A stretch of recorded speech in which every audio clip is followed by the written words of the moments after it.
Sejam muito bem-vindos ao meu canal, eu sou a Ana e finalmente eu vou continuar a investigação da mandíbula de Caim e eu vou fazer como vocês pediram, vocês preferem que eu continue fazendo do jeito que eu já estava antes, ou seja, falando página por página, só que dessa vez eu vou fazer um pouco diferente, ao invés de falar apenas sobre o que eu descobri, eu vou tentar juntar todas as informações que vocês me mandam, além das minhas descobertas.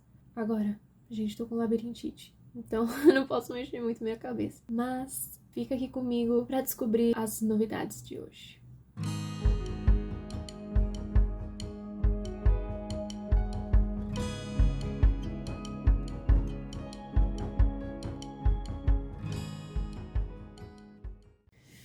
Bom, eu tinha parado na página 75, então vamos continuar 76 agora. Olha, eu fiquei muito confusa, como sempre, mas eu tenho, talvez, algumas pistas muito boas.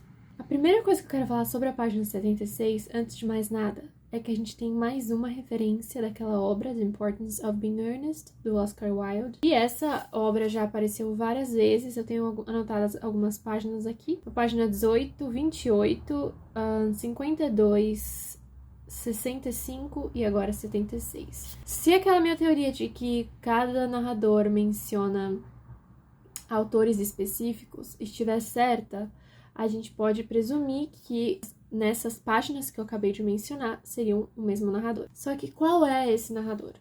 Bom, na página 18, eu lembro que um de vocês, desculpa se eu não lembro o nome, mas eu lembro que algum de vocês comentou que tinha uma parte que era uma citação da Bíblia, né? Parte de Coríntios. E essa parte é narrada por Paulo. E o narrador diz que tem o mesmo nome do que a pessoa que disse aquele trecho da Bíblia. Ou seja, seria Paulo. Em inglês, seria Paul. Então, talvez a gente possa dizer que o narrador da página 18, 28, 52, 65, 76 seja o Paul. Agora, todas as vezes que aparecer o The Importance of Being Earnest, a gente tem que ficar super atento a isso. Então, essa é uma pista super importante e super relevante. Então, se você descobrir mais alguma citação a essa obra, fica atento, que pode ser ele. Agora, vamos pro resto, assim, porque essa página tá meio complexa. Lá no final dessa página, aparece o Henry de novo. Só que, como vocês sabem, tem 30 bilhões de Henrys nesse livro. E a gente nunca sabe ao certo se o autor quer que a gente se confunda com os Henrys, porque podem ser tantos Henrys diferentes, o cachorro, alguns de vocês acham que pode ser um objeto, enfim, podem ser várias coisas. Então, como é que a gente vai saber qual Henry é? Nesse caso, a gente tem como saber, porque ele diz, vírgula, como disse Henry. Então, isso fica meio claro de que se trata de uma citação. E é realmente uma citação. Em português tá aquelas pequenas faíscas douradas, aquelas ideias lógicas me ocorreram como estrelas acima de um arvoredo sombrio. Então, peraí. Aqui, claro que aqui é uma tradução livre, né? Mas se a gente olhar na página 76, no livro original em inglês, a partir da vírgula, no Came on me like stars upon some blá blá blá blá blá blá, é o trecho da citação de Henry. Eu procurei na internet e parece ser um poema desse poeta que se chama Henry. Eu procurei a pronúncia, gente, tá? Mas não sei se eu vou conseguir acertar. Um poeta que se chama Henry Vaughan. E esse último trecho aqui dessa frase seria parte desse poema. Ou seja, esse Henry tá aqui só pra confundir a nossa mente. Porque, na verdade, não é um personagem. Então, vamos ignorar totalmente esse Henry. Até agora, então, o que a gente tem de importante nessa página? A citação do The Importance of Being Earnest, que indica qual é o narrador que tá falando, que possivelmente se chama Paul. Que esse Henry não é um personagem. E depois vem a parte que eu não entendi, que, por favor, peço ajuda de vocês de novo, que é lá no começo, que ele diz o seguinte. Ele tava falando que ele tava se lembrando de um velho chamado Lord Panterry e o seu lacaio. Abre aspas. As ferramentas devem ser fornecidas à maneira de Thomas de Quincey, que também é um outro escritor. Agora, essa parte é que eu fico um pouco confusa, porque eu não encontrei nenhuma informação sobre esse Lord aqui. Só que eles devem... Não sei se fazem parte de alguma obra desse Thomas. Faz mais sentido se fosse, né? Ele coloca ele coloca um nome bem ao lado do outro, então talvez seja um personagem fictício ou possivelmente um personagem que realmente existiu. Eu não sei, é isso que eu fiquei na dúvida, gente. Mas aí ele fala assim: enquanto enxugava nas calças seu facão de poda e contemplava aquele pedaço de carne ensanguentada que já havia sido um assistente incomparável. Daí eu fiquei pensando, de que ele tá falando? Porque aqui eu fiquei muito na dúvida. Se esse trecho se referia ao Lorde e seu lacaio, ou se referia a algum personagem do livro, porque a gente sabe que faria sentido se fosse um personagem do livro, porque se tem um facão de poda, quem que a gente pensa? Obviamente a gente já pensa no Clemente. E um pedaço de carne ensanguentada que já havia sido um assistente incomparável. E a gente sabe que também tem um outro personagem que tem um assistente. Então será que esse, possivelmente, narrador Paul estaria falando sobre um outro personagem assassinando o outro, ou ele tá só mencionando a história desse Lorde só pra confundir a nossa mente?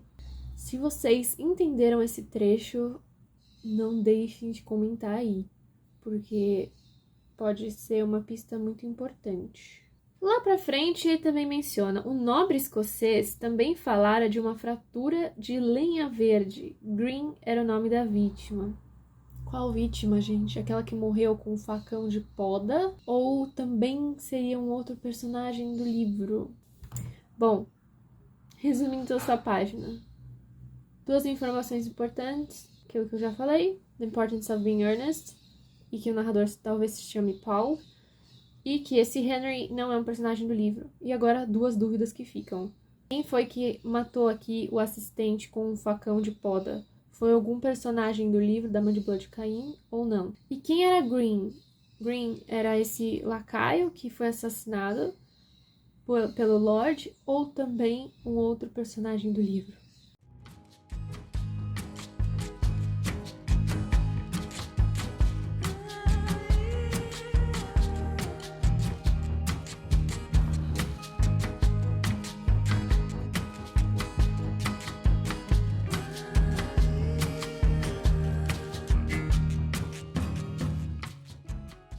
Gente, eu tive uma ideia muito boa. Na verdade, foi uma péssima ideia e eu vou contar o porquê. Mas antes disso, só para vocês entenderem o contexto, vejam como eu fui iludida e o que eu acreditei. Quer dizer, pra mim parece muito boa, né? Mas não sei se os resultados vão ser bons. Eu tive a ideia de entrar no chat GPT pra procurar referências que eu não conheço e funcionou muito bem. Gente, funcionou muito bem. Juro. Claro que lá não tem a solução de nada, né? Porque a solução não foi revelada, mas pra gente achar referências e conexão entre personagens das referências é muito bom. Vou mostrar por quê. Pra quem não sabe, o chat GPT é tipo um Google, só que com inteligência artificial. Então, ele tem um conhecimento muito, muito, muito grande. Então, ele entende as coisas que você pergunta. E não é que nem o Google, porque o Google, ele dá as respostas baseadas em sites que as pessoas construíram. E o chat GPT, não, ele foi construído com uma base de dados enorme. Então, ele sabe muito e você pode perguntar de jeitos diferentes que ele te responde. Então, para vocês terem uma noção, eu vou mostrar aqui para vocês o que aconteceu. Deixa eu abrir a pergunta. Página 77, a gente tem uma frase muito engraçada aqui que me deixou muito confusa, que é assim. Ela tá falando, ela ou ele, não sei, aqui o narrador, não sei se é um homem ou se é uma mulher, mas tá falando sobre um personagem Henry. Aí, como eu já vi na página anterior que nem sempre Henry vai ser realmente um personagem do livro da Mandíbula de Caim e talvez algum personagem de uma referência literária, eu já suspeitei que esse Henry não fosse um personagem. E aí ele diz o seguinte, esse narrador: embora estivesse novamente a sós, levei alguns minutos para visualizar o dilema de Henry com a calma distante que ele merecia. Então, peraí, se o narrador tá sozinho e tá vendo Henry, Ou ele tá vendo, quer dizer, se for agora me caiu uma ficha aqui. Provavelmente esse narrador tava lendo, porque eu falei assim, que se o narrador tá sozinho, ele poderia estar vendo o Henry pela janela, né? Mas como eu descobri pelo chat que esse Henry é um personagem que existe, um personagem possivelmente literário ou histórico, então o narrador tá lendo alguma coisa sobre esse Henry. Aí é que aparece o primeiro problema. O chat se enganou. Ele achou que a história que eu tinha perguntado pra ele fazia parte de um livro que na verdade não faz. Mas mesmo assim, da forma como essa página foi narrada, eu acredito sim que o personagem está lendo algum livro. Agora, não é o mesmo que o chat disse. E o problema começou nesse trecho. Aquela tia velha da sua terceira esposa reaparecera. Por incrível que pareça, uma água-viva havia tapado a solução de continuidade da sua lancha a motor. E lá estava ela de volta.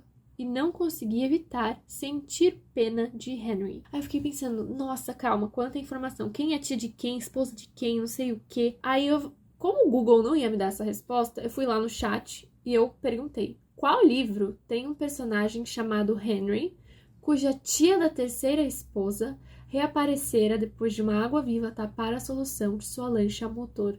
Solução de continuidade, esqueci a palavra aqui, mas ele me entendeu do mesmo jeito. E o chat respondeu o seguinte, olha isso, que esquisito. Como vocês podem perceber, eu vi que tinha uma coisa esquisita, mas eu não imaginei o que poderia ser. Na verdade, era um erro. O livro em questão é Tudo se Ilumina, do autor Jonathan Safran Foer. Eu não sei pronunciar os nomes, gente, me perdoem, tá? Mas eu tô lendo como se escreve. O personagem Henry é o avô do autor. E a história é narrada por um personagem fictício também chamado Jonathan Safran Foer. No livro, a tia da terceira esposa de Henry, que havia sido dada como morta, reaparece após uma água-viva obstruir a solução da lancha a motor que eles estavam usando. Gente, só que tem um problema nessa história. Porque esse livro que o chat está mencionando foi escrito em 1999, mas publicado entre 2001 e 2002. Esse livro nem existia quando a Mandíbula de Caim foi escrito. Aí eu fiquei, mas como assim? Peraí. Eu perguntei pro chat de que ano que é esse livro. Aí o chat respondeu que foi publicado pela primeira vez em 2002. Aí eu, mas talvez a história seja antiga. E aí ele disse que foi escrito em 1999. Aí eu falei, mas como é que um trecho exatamente igual estaria nos dois livros, sendo que a Mandíbula de Caim é super antiga e esse livro é super recente?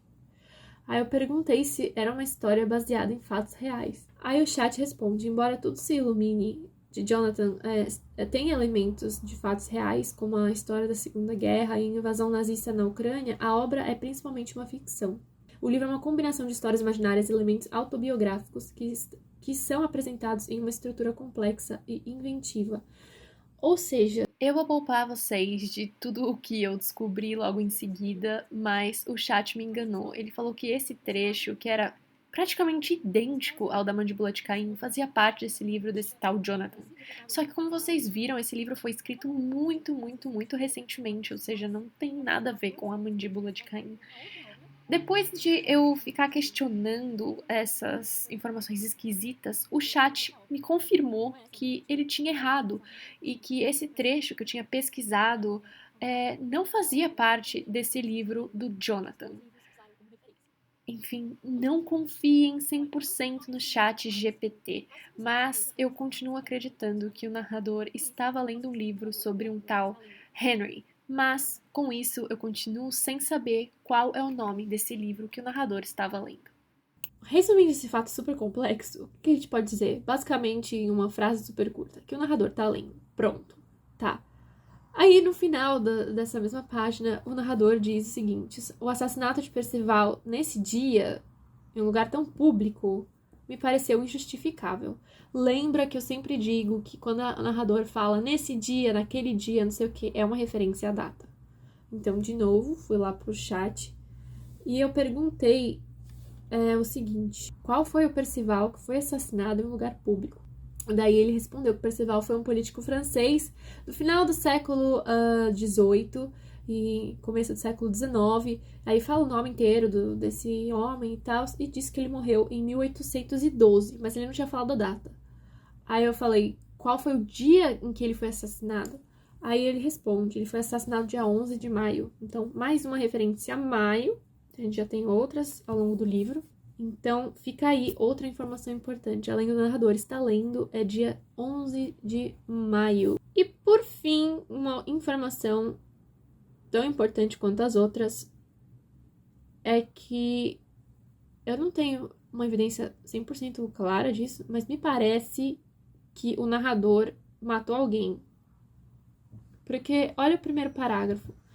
Dizem que é compacto, mas quando usei, o que senti foi o oposto. Não pensem que se trata de melindres. Foi minha primeira vez. O derradeiro e rápido contato, com os tornozelos ossudos tão quentes e tão prontamente, se a grande força da natureza desempenhasse sua função, fadados a ficarem tão frios.